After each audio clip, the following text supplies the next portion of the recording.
Dengar-dengar ketua Banteng kalau terpilih jadi presiden bakalan berantas korupsi. Hai, bukannya dia pemeran utamanya? Soal Jokowi's white paper, saya ragukan siapapun, entah dari Polda Metro Jaya atau orang yang mengatakan tidak ilmiah dan lain sebagainya, membaca buku itu. Mungkin saja membeli, tapi membaca tidak.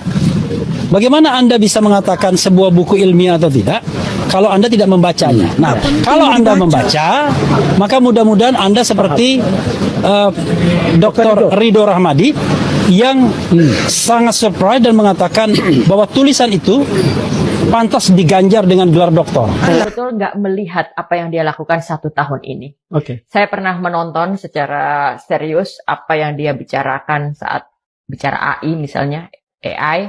Tapi saya juga tidak merasa bahwa dia paham apa yang dia bicarakan. Dia mengendorse agar AI diajarkan di sekolah misalnya. Tapi dia tidak paham bahwa sekarang goalnya itu bukan soal bagaimana AI diajarkan di sekolah, tapi menyiapkan sumber daya manusia ini untuk menjadi orang yang siap memakai AI.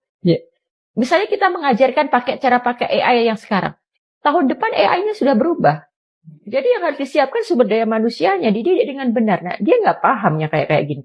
Ketika dia bicara bonus demografi di YouTube, itu juga tidak dalam konteks dia memahami itu. Lalu saya juga melihat bagaimana ada sebuah forum, ada petinggi militer dan sebagainya. Petinggi militernya nyampein apa, lalu Gibrannya jawabannya nggak nyambung.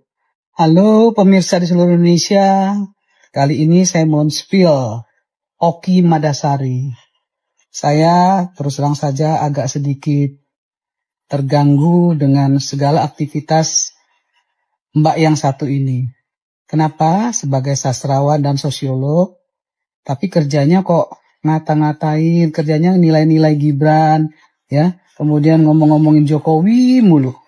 Anda ini sastrawan, sosiolog, atau buzzer? Buzzer kali, Bu. Anda kan harusnya tahu bahwa Gibran itu adalah wakil presiden.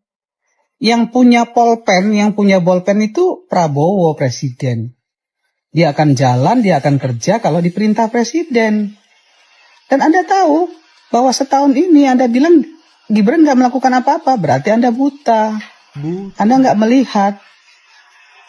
Salah satu yang besar adalah ketika dia mewakili Prabowo di KTT 20 Afrika. Betul. Anda tahu nggak itu? Bagaimana dia bicara sangat bagus. Sebelumnya, Anda juga nggak tahu kalau dia selalu belusukan kemana-mana. Datang ke berbagai daerah. Anda lihat dong dengan mata. Ya, jangan lihat hanya dengan ketidaksukaan saja. Anda seorang sastrawan, sosiolog. Anda harusnya tidak menjadi, mohon maaf ya, saya menilainya Anda sebagai buzzer. Oke.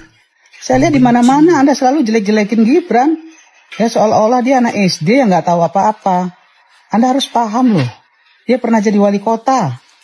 Berhasil lagi. Dan kalau Anda ingin menyalahkan, ya salahkan Pak Prabowo yang mengajak dia untuk mendampingi Pak Prabowo. Berarti Pak Prabowo kan tahu kapasitas Gibran. Kalau nggak tahu kapasitas Gibran, tentu Pak Prabowo nggak akan ambil Gibran sebagai wakil. Betul banget, Bu. Jadi Anda ini sebenarnya buzzer atau apa gitu. Di mana-mana saya selalu lihat Anda menjelek-jelekkan keluarga ini. Oki Madasari, ya. Anda sudah melakukan apa untuk negeri ini? Nyinyir, Bu. Apa sih yang Anda buat untuk negeri ini? Jasa apa yang udah Anda lakukan untuk rakyat Indonesia? Kata-katain Gibran. Setidaknya Gibran, dia pernah jadi wali kota. Berbuat untuk rakyat Solo. Nah sekarang, dia adalah wakil presiden. Dia juga berbuat. Dia pergi ke seluruh pelosok tanah air. Menjalankan fungsi dan tugasnya sebagai wakil presiden. Jangan mentang-mentang Anda seorang sastrawan, ya sosiolog. Anda merasa lebih pintar dari dia. Nggak bisa begitu juga, Oki. Ya, Tuhan memberikan seseorang rezeki itu karena Tuhan tahu. Karena Tuhan tahu apa yang harus diberikannya ke orang ini gitu. Jadi kalau Anda ya selalu bicara negatif terhadap Gibran, saya kira Anda harus ngaca dulu deh. Ngaca Ya, dulu. Anda nggak ada papanya juga kalau menurut saya dibandingkan Gibran. Karena capaian Anda jauh di bawah Gibran. Banget. Jadi Mbak Oki, sekali lagi saya ingin sampaikan, mohon maaf, ya, bicaralah sebagai seorang sastrawan, seorang sosiolog. Bicara AI, ya jelas aja, dia kan anak muda. AI memang selalu berubah, tapi yang menyiapkan sumber daya manusia itu adalah negara, bukan cuma Gibran yang bertanggung jawab. Betul. Ada Menteri Tenaga Kerja, ada Menteri Pendidikan, Betul. ada Presiden, Kominfo juga ada. ada Menteri Tenaga Kerja. Kok semuanya Anda serahkan sama Gibran? Anda seorang sastrawan, sosiolog atau apa? Masa gitu aja nggak ngerti? Ya, masa semuanya diserahkan sama Wakil Presiden? Wakil Presiden itu sekali lagi saya bilang kerja atas dasar perintah Presiden. Begitu loh. Jangan kemudian seolah-olah bahwa Gibran nggak ngerti apa-apa, setahun ini nggak melakukan apa-apa. Anda nggak lihat. Ya, bangsa Indonesia lihat, saya lihat apa yang dia lakukan. Lebih dari cukup sebagai wakil presiden. Lebih dari cukup. Soal dia muda, ya itu rezeki dia. Betul. Allah yang menentukan, Tuhan yang Maha Kuasa yang menentukan. Kenapa Anda jadi julid? Saya kira Anda harus lebih bijak, Oki. Ya, sebagai sastrawan, sebagai sosiolog, Anda harusnya lebih bijak. Ya, kalau Anda merasa lebih pinter, Anda tentu sudah berada jauh di atas dia. Gitu. Jadi jangan juga kemudian kerja Anda kesana kemari hanya sekedar nyinyir kepada keluarga Jokowi, kepada Gibran terutama. Nggak pantas, ya. Nggak pantas karena Anda menurut saya juga nggak lebih baik dari Gibran. Wah, keren. Gibran malah jauh lebih baik dari Anda. Kenapa? Karena capaiannya adalah sebagai wakil presiden. Oke. Salam keindonesiaan. Saya ciptakan lagu yang judulnya Republik Fufu Fafa. Pertanyaan saya gini, itu lagu isinya tentang kritik pemerintahan atau kritik karena nggak dapat jabatan? Loh. Soalnya kemarin kan ada yang dapat jabatan 10 tahun, diem. Oh, diem. Oke. Sekarang nggak dapat jabatan, menggonggong. Jangan Dan bilang kritik gitu. lewat karya seni itu emang bagus, tapi kritik pas nganggur itu kebetulan atau kebiasaan. Kritik pas nganggur ya kan. Soalnya udah banyak contohnya, pas mereka dapat jabatan, mereka diem, giliran nganggur, gonggong. Hey. Dan contohnya kita sebut inisialnya aja ya, inisialnya Anies. Pas jadi gubernur, menteri diem, nggak dapat jabatan, gonggong. Roy Suryo pas jadi menteri diem, nggak dapat apa-apa, gonggong. Tapi nggak apa-apa lah, lagu Republik Fufu Fafa itu bagus. Salam Fufu Fafa 2 periode. Salam. Fufu 2 Tulis periode. mendapatkan di kolom komentar. Salam Jigigis. Salam Cikikis, keren.